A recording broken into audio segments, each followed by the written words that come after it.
bersyukur Bapa yang baik. Sore hari ini kami ada di rumah Tuhan, di mana kami diajar untuk kami mengenal Engkau lebih dalam. Roh Kudus, tolong setiap kami, pada waktu kami mendengar isi hati-Mu, biarlah hati kami menjadi tanah yang subur, yang terbuka untuk kebenaran firman-Mu. Dan di dalam nama Yesus, segala keangkuhan manusia kami robohkan dalam nama Yesus. Kami mau tundukkan pikiran kami kepada pikiran Kristus, sehingga setiap firman boleh kami renungkan siang dan malam, dan kami lakukan dalam setiap langkah hidup kami. Kau mengurapi hamba-Mu Tuhan, sebab Engkaulah yang mempunyai kuasa yang tak terbatas. Engkau juga mengurapi setiap sidang jemaat. Biarlah kami sama-sama dipuaskan. Kami mengerti kehendak Tuhan. Pada saat-saat seperti ini, kami menjadi kuat, menjadi semangat, karena ada Tuhan dalam hidup kami. Terima kasih Tuhan, terima kasih. Terpujilah nama-Mu. Kami menyerahkan pemberitaan firman ini hanya di dalam nama Tuhan Yesus. Haleluya. Amin. Silakan duduk. Shalom saudaraku yang saat ini ibadah onset, juga saudaraku yang saat ini beribadah secara streaming. Semuanya sama-sama diberkati oleh kebenaran firman Tuhan sore hari ini. Sore hari ini saya berikan satu judul, tema, yaitu firman Tuhan itu bahwa permasalahan itu pasti mendatangkan kebaikan. Karena apa? Saya tergerak sekali saat-saat ini, bagaimana saat pandemi banyak sekali apa yang menjadi perubahan dalam hidup. Baik pekerjaan, baik hubungan suami istri, baik ibadah kepada Tuhan, semuanya ini banyak perubahan. Nah, mari sore hari ini kita mau belajar dari kebenaran firman Tuhan yang mengajarkan kepada saudara dan saya bagaimana di dalam menghadapi satu tantangan, permasalahan, bahkan mungkin kita kerja di PHK, bahkan omset dagang kita menurun, tapi kita bisa berkata bahwa apa yang kita alami itu mendatangkan kebaikan. Amin. Nah, kita akan buka di dalam Yakobus 1 ayat 13. Yakobus 1 ayat 13. Apabila seorang dicobai, janganlah ia berkata, pencobaan itu datang dari Allah. Sebab Allah tidak dapat dicobai oleh yang jahat, dan ia sendiri tidak mencobai siapapun. Firman Allah berkata dengan jelas, pencobaan itu bukan datang dari Allah. Sebab Allah itu tidak dapat dicobai yang jahat. Nah, pada waktu kita mengalami satu tantangan, pergumulan, pencobaan dalam hidup kita ini, marilah kita tahu bahwa pencobaan itu bukan berasal dari Allah. Kadang-kadang tantangan hidup itu bisa terjadi karena diri sendiri. Tidak berpadan dengan apa yang ada. Contohnya, gak kuat ambil mobil roda 4, ambil kredit dipaksa. Karena melihat orang sama bisa kalau mempunyai mobil jalan-jalan setiap hari Minggu, tidak ibadah, jalan-jalan ya. Itu yang membuat pencobaan karena diri kita sendiri. Tapi pencobaan ini dikatakan apabila seorang dicobai, janganlah ia berkata bahwa itu datang dari Allah. Allah itu tidak pernah melakukan yang buruk. Allah itu tidak pernah melakukan yang jahat. Bahkan dikatakan di dalam 1 Korintus 10 ayat 13, pencobaan-pencobaan yang kita alami ialah pencobaan biasa. Ya. dikatakan biasa. Kita punya Tuhan Yesus yang luar biasa. Tantangan permasalahan itu biasa. Sehingga tahu bahwa Allah itu setia. Karena itu Ia tidak akan membiarkan kamu dicobai melampaui kekuatanmu. Allah tidak pernah mencobai, Tuhan tidak pernah mencobai melampaui kekuatan kita. Pada waktu kamu dicobai, Ia akan memberikan kepadamu jalan keluar sehingga kamu dapat menanggungnya. Dengan jelas firman Allah berkata, sehingga kamu dapat menanggungnya. Apapun yang kita alami, kita kuat menanggungnya. Tantangan kita berbeda-beda, Ibu. Ya, mungkin ada yang single parent. Mungkin ada rumah tangga yang selalu bertengkar. Mungkin ada kita kehilangan anak. Apapun tantangan kita berbeda. Tetapi marilah kita belajar dari Ayub. Bagaimana dalam hidup Ayub itu, dia orang yang saleh, takut Tuhan. Tapi mengalami satu permasalahan dalam hidupnya. Kita baca Ayub 1 ayat 6 sampai 9. Pada suatu hari, datanglah anak-anak Allah menghadap Tuhan, dan di antara mereka datanglah juga iblis. Jadi anak-anak Tuhan dan iblis ini datang kepada Allah. Ayat 7. Maka bertanyalah Tuhan kepada iblis, dari mana engkau? Lalu jawab iblis kepada Tuhan, dari perjalanan mengelilingi dan menjelajah bumi. Ayat 8. Lalu bertanyalah Tuhan kepada iblis, apakah engkau memperhatikan hambaku Ayub? Sebab tiada seorang pun di bumi seperti dia, yang demikian saleh dan jujur, yang takut akan Allah dan menjauhi kejahatan. Lalu jawab iblis kepada Tuhan, apakah dengan tidak mendapat apa-apa Ayub takut Allah? Dengan jelas firman Tuhan ini berkata, bagaimana iblis ini berkata kepada Tuhan, kalau seandainya Ayub itu mengalami masalah dan Tuhan mengerti, Tuhan tidak lakukan sesuatu dalam hidupnya Ayub, apakah Ayub itu masih takut akan Allah? Bagaimana saudara, kalau seandainya kita ini berdoa, belum dijawab Tuhan? Ayat 10, coba. Bukankah engkau yang membuat pagar sekeliling dia dan rumahnya serta segala yang dimilikinya? Apa yang dikerjakannya telah kau berkati, dan apa yang dimilikinya makin bertambah di negeri itu. Jadi Ayub itu diberkati secara luar biasa. Tetapi pada waktu mengalami peristiwa ini, apakah Ayub meninggalkan Tuhan? Apakah Ayub tidak bersyukur kepada Tuhan? Ayat 11 berkata,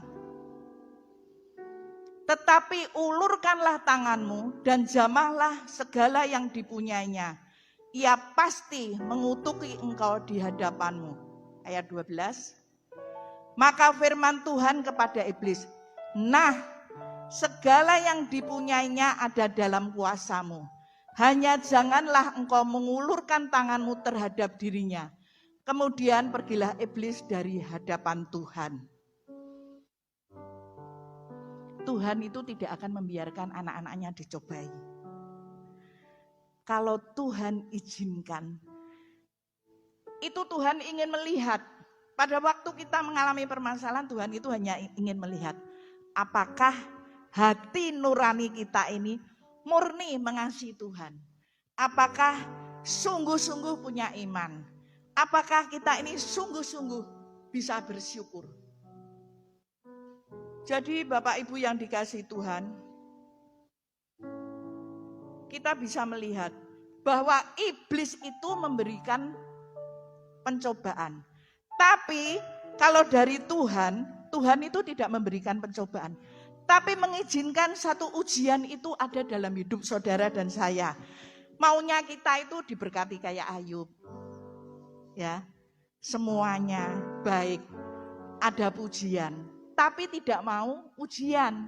Itu manusia, mau pujian tapi tidak mau diuji. Saudaraku yang dikasihi Tuhan, dalam menghadapi satu tantangan dalam hidup ini, jangan ada yang goncang imannya.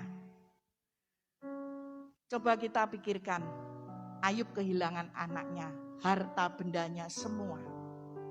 Tapi dia punya roh takut akan Tuhan sehingga Tuhan pulihkan. Bagaimana reaksi saudara dan saya pada waktu kita ini ada di padang gurun, pada waktu kita ini alami permasalahan. Nah, harus kita sadari bahwa setiap manusia yang hidup itu realitanya itu realitis, bahwa manusia semua punya tantangan. Manusia punya satu pergumulan. Mari hari-hari seperti ini, saat pandemi seperti ini, jangan beri kesempatan iblis. Jangan mau kita digoda dengan iblis. Jangan mau sekali-kali. Itu peringatan bagi saudara dan saya ketika kita ini sedang diuji. Apakah reaksi waktu saudara dan saya mengalami satu tantangan yang berat, ujian yang berat?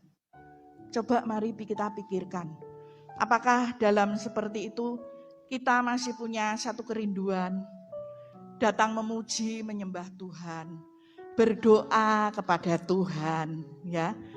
Lalu kita ini tidak akan melakukan segala yang jahat di mata Tuhan. Waktu kita mengalami ujian ini, banyak sekali contoh. Ishak itu ketika menggali sumur, berbual airnya, diambil orang Filistin. Menggali sumur diambil.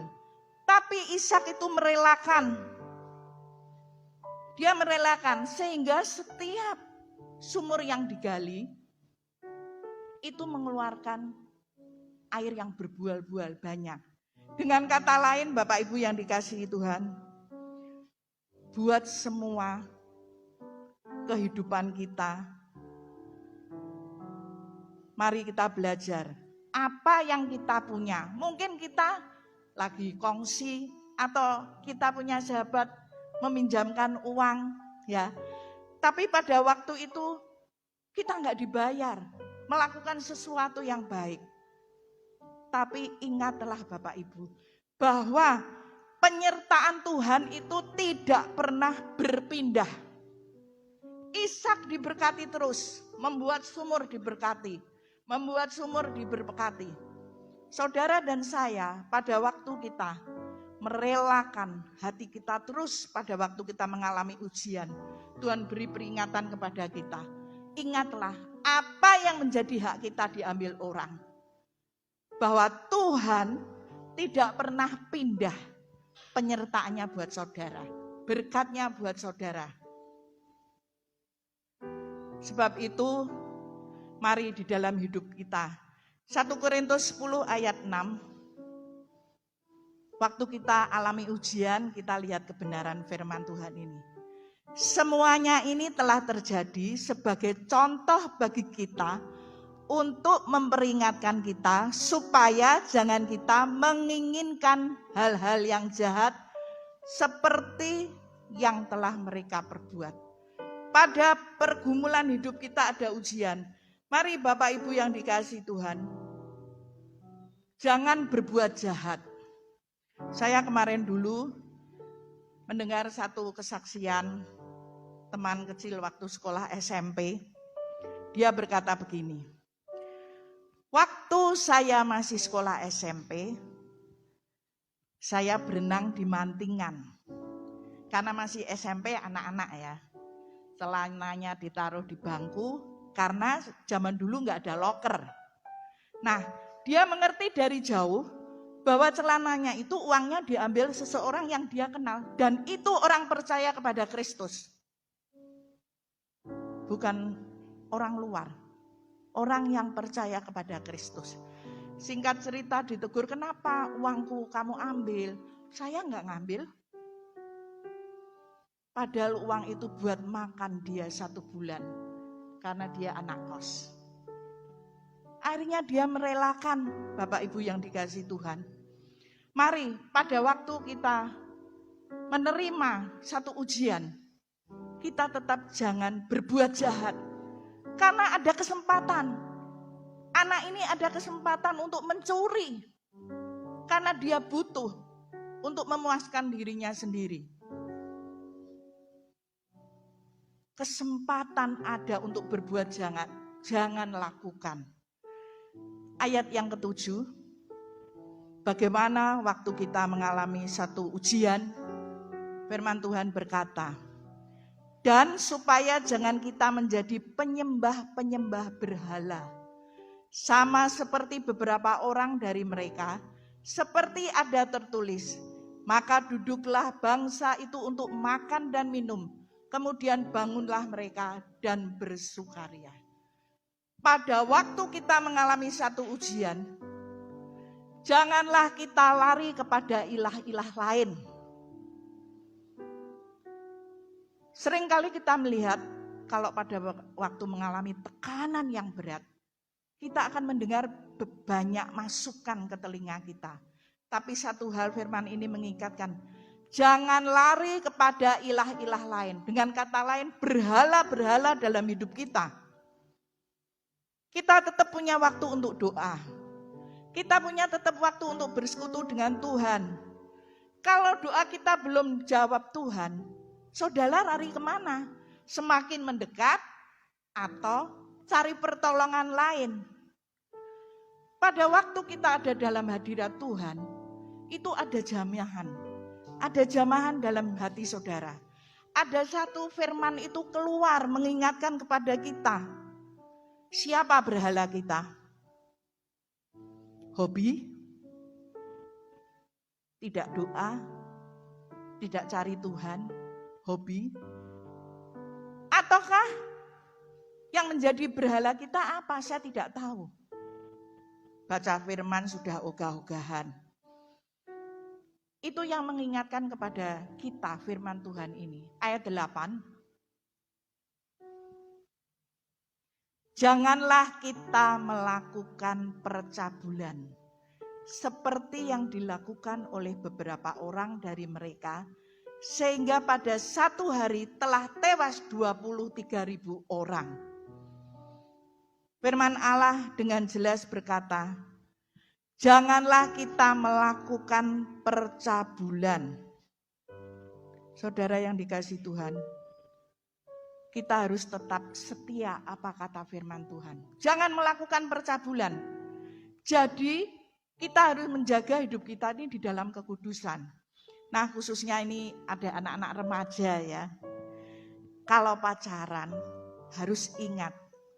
Firman Allah katakan jangan kita melakukan percabulan.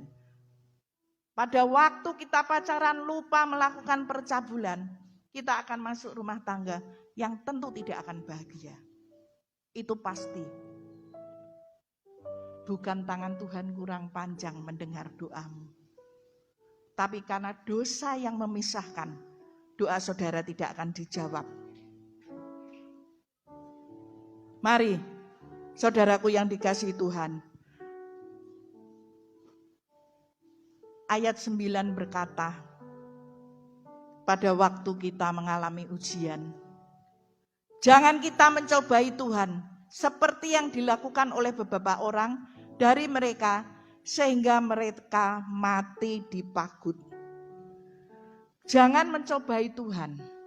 Kita melihat bagaimana Tuhan Yesus waktu dia dibawa iblis ke padang gurun dan naik di atas bubungan bait Allah. Si iblis berkata, jatuhkan tubuhmu ke bawah. nanti kamu akan ditopang oleh malaikat-malaikat yang dikirim Allah. Sebab itu, jangan mencobai Tuhan. Apakah Tuhan Yesus tidak bisa melakukan itu? Bisa, tapi dia tidak mau. Kenapa Bapak Ibu yang dikasih Tuhan? Karena bagi Tuhan Yesus itu hal yang tidak perlu didengar. Waktu kita dicobai, waktu kita ada satu permasalahan, mari kita belajar untuk tidak mencobai Tuhan. Menduakan Tuhan, mengutamakan yang lain, jangan. Tetapi marilah kita berubah. Apa yang dikatakan firman, Tuhan sanggup kok. Tanah diludahi, dibuat bulat-bulat jadi mata. Tuhan sanggup, dia berjalan di atas air, merubah batu menjadi roti, tidak masalah. Tetapi gambaran ini memperlihatkan kepada saudara dan saya bahwa jangan sampai waktu kita mempunyai ujian, kita ini mencobai Tuhan. Lalu kita enggak berdoa, lalu kita tidak mencari wajah Tuhan, cari pertolongan di lembah-lembah, cari pertolongan di mana-mana. Apa kata orang? Banyak sekali. Kalau dalam kehidupan kita, saya tidak mencari pertolongan Allah lain. Waktu almarhum suami saya masih mengerjakan travel itu sering tabrakan. Sering sekali. Terakhir, almarhum suami saya mempunyai sahabat pejabat. Dia itu diajak. Rumahnya kalau enggak salah saya ingat Kunduran. Pokoknya dipaksa. Harus ikut dia ke sana. Kita tidak mau itu dipaksa. Karena waktu itu pengenalannya akan Tuhan itu tidak kuat sungguh. Dan ini adalah seorang pejabat. Punya hati itu sungkan. Tidak sungkan sama Tuhan, tapi sungkan sama orang. Wah, saya itu berdoa di rumah, saya tidak mau ikut. Katanya begini, harus bancaan di jembatan, di Kunduran apa mana. Karena sering kecelakaannya di situ. Di situ tuh harus mengadakan sesajen apa. Ujung-ujungnya apa Bapak Ibu? Harus mengeluarkan uang. Tapi ketika kita mengerti akan kesalahan itu, kita bertobat, minta ampun kepada Tuhan. Walaupun kami tidak menyediakan sajian apapun tidak kami lakukan, tapi kami sudah datang, berarti mendukakan hati Tuhan. Nah, disitulah Bapak Ibu yang dikasih Tuhan, kita harus belajar di dalam kebenaran firman Tuhan ini. Ayat 10. Janganlah bersungut-sungut seperti yang dilakukan oleh beberapa orang dari mereka, sehingga mereka dibinasakan oleh malaikat maut. Waktu ada dalam ujian, jangan kita ini bersungut-sungut. Tetap belajar bersyukur, tetap introspeksi diri, ya. Kita belajar dari bangsa Israel. Bapak Ibu semua pasti mengerti bagaimana bangsa Israel tidak masuk dalam tanah perjanjian. Bangsa Israel itu mengalami penderitaan 430 tahun. Bangsa Israel di Mesir 430 tahun itu dia ditindas, kerja rodi, setengah mati. Tetapi pada waktu Musa melihat bahwa penindasan itu menyakitkan hatinya, dia membunuh tentara Mesir. Akhirnya Bapak Ibu yang dikasih Tuhan, ketika bangsa Israel itu diajak Musa keluar dari Mesir, bangsa Israel ini ya tetap bersungut-sungut. Dia berkata, bagaimana Tuhan membawa ke tempat ini? Tidak ada daging, ya. Kita lihat di dalam Bilangan 14 ayat 3. Ini banyak firman Tuhan, ayat-ayat yang mengajarkan kepada kita semua bagaimana bangsa Israel ini sudah dibawa Musa ditindas di Mesir 430 tahun. Waktu dibawa Musa berputar-putar itu cuma 40 tahun. Tapi firman Allah berkata, mengapakah Tuhan membawa kami ke negeri ini? Supaya kami tewas oleh pedang dan istri serta anak-anak kami menjadi tawanan. Bukankah lebih baik kami pulang ke Mesir? Bangsa Israel ini berkata, lebih baik pulang ke Mesir. Mengapa Tuhan membawa ke tempat ini? Mesir berbicara hidup duniawi. Dia lebih enak ditindas, dianiaya, tapi bisa makan daging. Dengan kata lain saat ini mungkin kita lebih enak ikut duniawi, bisa pesta pora. Tapi firman Tuhan katakan dengan jelas, bagaimana penderitaan selama 430 tahun ini. 40 tahun bangsa Israel itu hanya makan mana yang turun dari surga, fresh, dan burung puyuh. Sepatunya satu, kasutnya, pakaiannya satu. Dengan kata lain, tok jimbiji. Tapi tidak pernah rusak.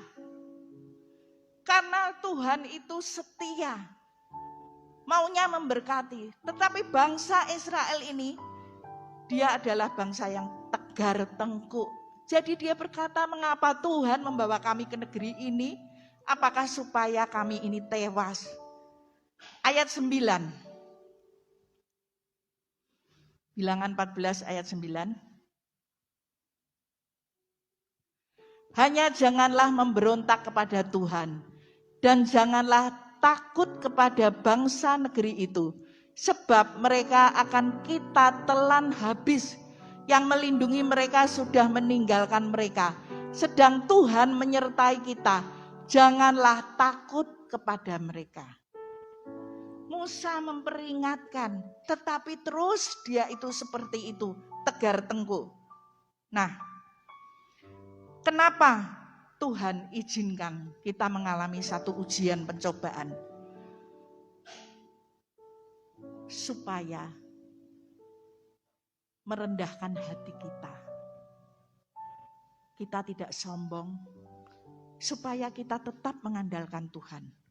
Pada waktu kita mengalami ujian, ketika Tuhan menolong, kita akan bisa bersaksi untuk kemuliaan nama Tuhan. Banyak orang jiwa dibawa kepada Tuhan. Jiwa-jiwa ditolong, melihat dalam kehidupan kita. Ulangan 8 ayat 2-3. Ulangan 8.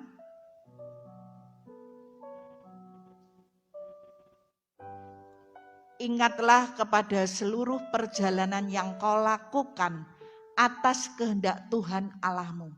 Di padang gurun selama 40 tahun ini, hatimu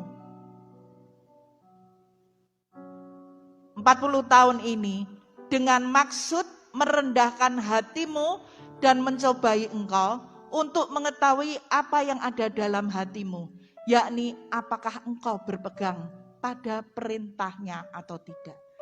Jadi kalau kita ada di padang gurun permasalahan ini, firman Tuhan mengajarkan kita supaya hati kita ini terus mempunyai kerendahan hati dan mengetahui, Tuhan mengetahui apa yang ada dalam hati kita. Apakah kita berpegang teguh pada perintahnya? Persoalan bisa ada dalam hidup kita. Jangan berhenti berharap kepada Tuhan. Terus berharap, walaupun seolah-olah pengharapan itu belum kita nikmati. Bukankah Tuhan tetap pelihara? Bapak Ibu yang dikasihi Tuhan, masalah itu memberikan kita dari hidup yang lama menjadi hidup yang baru. Masalah itu membuat kita dipulihkan cara berpikir kita yang lama menjadi baru. Melucuti mentalitas budak dosa. Itu yang diizinkan Tuhan pada waktu kita mempunyai masalah. Tuhan tahu bahwa orang Israel itu mempunyai gaya hidup orang Mesir. Bagaimana dia itu suka dicambuk, suka dianiaya hanya karena dia ingin makan daging, ingin memuaskan dirinya. Tetapi firman Tuhan berkata bahwa mentalitas Buddha itu tetap menguasai, melekat pada orang Israel. Sehingga ketika dibawa keluar, dia tidak mengalami sesuatu hal yang menyukakan hati Tuhan. Waktu kita alami ujian, mengajarkan supaya kita ini tidak melupakan Tuhan. Mendapat pertolongan Tuhan, tidak jauh dari hadirat Tuhan. Dan kita tahu bahwa sifat manusia, kalau ininya sudah banyak, biasanya sombong. Lupa akan Tuhan, melupakan Tuhan. Sudah tidak mempunyai rasa syukur, tidak merasa mempunyai satu ingat kebaikan Tuhan. Pada waktu kita mengalami ujian, Ulangan 8 ayat 15 berkata, dan yang memimpin engkau melalui padang gurun yang besar dan dahsyat itu, dengan ular-ular yang ganas, serta kalajengkingnya, dan tanahnya yang gersang, dan yang tidak ada air, dia yang membuat air keluar bagimu dari gunung batu yang keras. Jadi waktu kita mengalami satu pencobaan ini, kita ini bersyukur kepada kebaikan Tuhan. Bapak Ibu yang dikasihi Tuhan, kemarin saya mendapat telepon dari adik saya yang di luar kota, Jakarta. Dia mempunyai seorang teman bahwa suami istri itu waktu dia menikah baru setengah tahun itu sudah mau cerai. 6 kali berusaha untuk cerai, tapi istrinya dia penolong, tidak mau. Kecuali aku mati. Dia mempunyai satu komunitas berdoa terus. Singkat cerita, masa pandemi itu, istrinya keluar negeri, tidak bisa pulang ke Indonesia, suaminya sakit. Nah, singkat cerita, ketika istrinya pulang, dia merawat suaminya di rumah sakit. Akhirnya dia juga kena COVID. Saat mereka belum bertemu, istrinya masih di luar negeri. Keduanya ini merasakan bahwa ternyata mereka berdua itu saling membutuhkan. Tapi karena yang laki ini suaminya memang hidupnya tidak dalam kekudusan, sehingga maunya sendiri. Kemudian ketika datang, dia alami satu pemulihan. Pada masa kesusahan Bapak Ibu yang dikasihi Tuhan, disitulah sumber. Kalau kita tahu kehendak Tuhan, tahu masalah boleh ada, kita melakukan kehendak Tuhan, di situ terjadi pemulihan. Keluarga ini dipulihkan. Sampai sekarang menikmati kebaikan. Kita bersyukur atas kebaikan Tuhan karena saya melihat keluarga ini dipulihkan. Masa susah, walau susah itu ada kebahagiaannya. Saudara yang dikasihi Tuhan, saya berbicara ini, saya sudah menjalani. Ketika saya mengalami masa susah, saya ada di padang gurun, saya berseru kepada Tuhan. Dengan cucuran air mata, Tuhan tolong ketika suami saya sakit. 20 tahun yang lalu. Harus dibawa ke Jakarta. Dan vonis dari dokter. Karena waktu itu usianya masih muda, 52. Dokter berkata, ini dibawa di Jepang juga percuma. Karena apa? Karena letaknya ini berbahaya. Dipotong juga meninggal, tidak dipotong juga meninggal. Nah, singkat cerita, waktu kami mengalami masa-masa ujian seperti itu, saya ambil doa puasa. Di rumah sakit di Jakarta itu ada tim besuknya Bapak Ibu. Saya yang gak cerita apa-apa. Tetapi Tuhan berbicara kepada tim besuk pendoa ini. Ibu, stop, jangan berpuasa. Saya kaget. Loh, saya enggak ngomong kok tahu. Berarti itu dari Tuhan. Saya stop, enggak berpuasa. Badan saya turun 10 kilo. 10 kilo. Kurus. Nah, saat saya ditegur itu, saya tidak berpuasa. Lalu ketika mau diadakan sesuatu untuk melihat bagaimana keadaan suami saya itu, prakoma Bapak Ibu. Prakoma saya juga mengalami, takut namanya manusia. Malam-malam tuh tahu-tahu tuh kan badannya semua tubuhnya kan ada peralatan yang nempel. Nah, dia itu berdiri, saya ajak berdoa enggak mau marah-marah. Kenapa pintunya ditutup semua? Loh, gak ada pintu yang ditutup, kok dia bilang ditutup. Ayo, kenapa pintunya tidak ditutup? Saya ajak doa enggak mau. Saya bilang sama susternya, suster suruh nyuntik dokternya ini, nanti kalau lari-lari kemana saya takut kalau alatnya ini jauh. Kita megangi sama mantrinya tuh enggak kuat. Singkat cerita Bapak Ibu, ketika dia mau tidur, sudah tidur lelah. Lalu besoknya saya tanya, kamu kenapa sih Pak? Kok marah-marah, kok pintunya ditutup, itu pintu mana? Siapa yang marah? Enggak ada. Nah, dokter itu menjelaskan kepada saya, itu namanya prakoma Ibu. Suami Ibu sudah 2 kali. Yang sekali ketika mau diadakan lab, mau dimasukin alat, itu prakoma enggak jadi. Ya. Saya enggak tahu itu. Yang tahu itu yang dia bilang pintunya tertutup itu. Nah, saudara, dalam masa susah, itu adalah masa pengalaman yang tidak terlupakan dalam hidup saya. Juga bagi kehidupan saudara semua. Karena di dalam kesusahan itu, ada penyertaan Tuhan Bapak Ibu. Bagaimana berkali-kali saya boleh mengalami satu pengalaman yang tidak terlupakan. Yang saya nikmati bersama Tuhan. Waktu kami mau berangkat ke Jakarta, saya tuh berpikir, aduh gimana ini caranya? Apakah dari keluarga ada yang bilang, udah kamu sama Pak Gunawan, dokter ya. Karena dia kan tahu medis kalau ada apa-apa. Lalu saya berpikir, wah enggak lah, saya berangkat. Karena suami saya juga minta, udahlah kamu sama Ike aja. Saya berkata, ya enggak apa-apa, harus mantap. Karena saya percaya, saya punya menantu itu memang orangnya cakap. Sehingga pada waktu pagi, kalau kita naik pesawat, itu kan harus sebelumnya 1 jam di situ. Kursi roda itu tidak ada.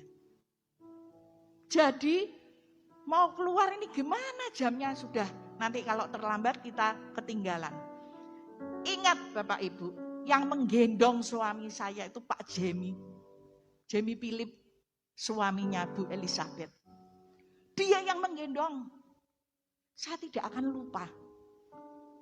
Jadi dalam masa kesulitan, Tuhan itu tetap tolong. Tuhan itu tetap pelihara. Kalau kita ini terus melakukan apa perintah Tuhan. Hidup benar. Jangan melupakan Tuhan, kebaikannya.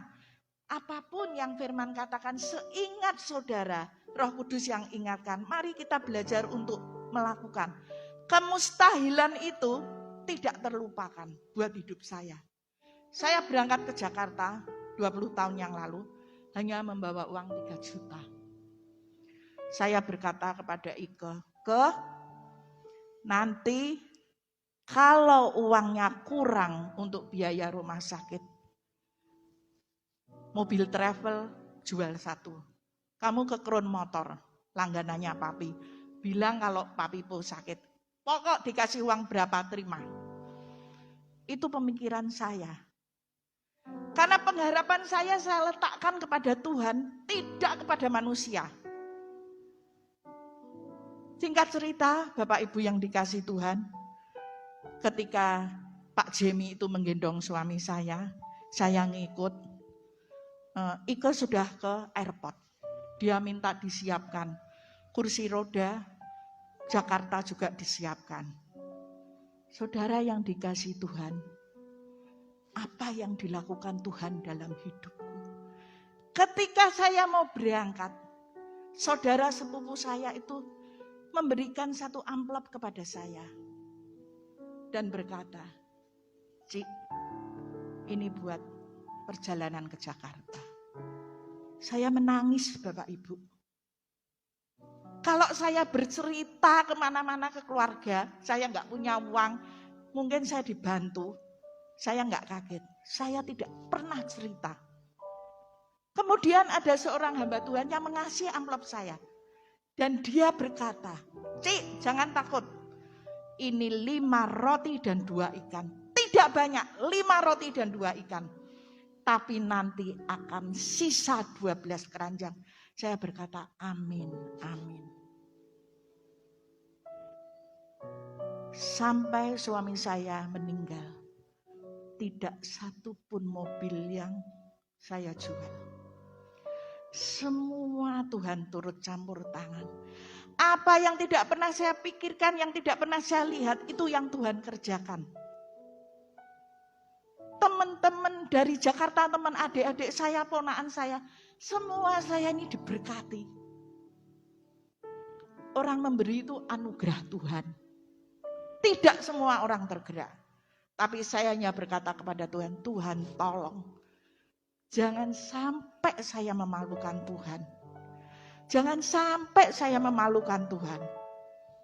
Disitulah, kalau saya ingat seperti itu, aduh rasanya, saya merasakan kebaikan Tuhan. Ada pengalaman, kemustahilan yang membuat saya melihat tangan Tuhan memegang tangan saya, menolong saya.